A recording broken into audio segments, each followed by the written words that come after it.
क्योंकि तू अपने उद्धारकर्ता परमेश्वर को भूल गया और अपनी दृढ़ चट्टान का स्मरण नहीं रखा, इस कारण चाहे तू मनभावने पौधे लगाए और विदेशी कलम जमाए, चाहे रोपने के दिन तू अपने चारों ओर बाड़ा बांधे और सवेरे ही को उनमें फूल खिलने लगे, तो भी संताप और असाध्य दुख के दिन उसका फल नाश हो जाएगा।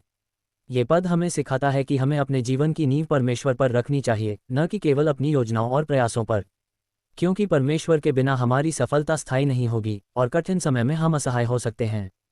ये पद यशायाह 17:10-11 से लिया गया है, जो इस्राएल के लोगों को दी गई एक चेतावनी है।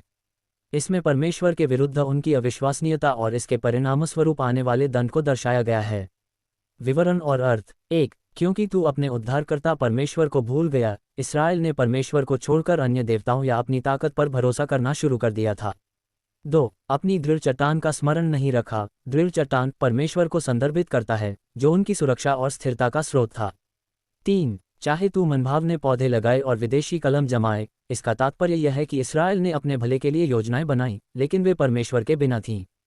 4. तो भी संताप और असाध्य दुख के दिन उसका फल नाश हो जाएगा, चाहे वे कितनी भी मेहनत करें, परमेश्वर से दूर जाने के कारण वे नष्ट हो जाएंगे और उनकी योजनाएं निष्फल होंगी।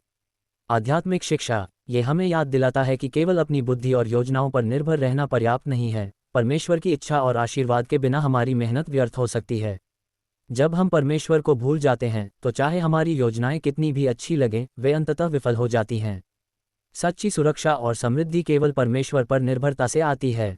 ये पद इस्राएल या किसी भी व्यक्ति को चेतावनी देता है कि यदि वे परमेश्वर को भूल जाते हैं और अपनी सुरक्षा तथा समृद्धि के लिए अपनी ही योजनाओं पर निर्भर रहने लगते हैं, तो अंततः वे विफल हो जाएंगे और पीड़ा भोगेंगे।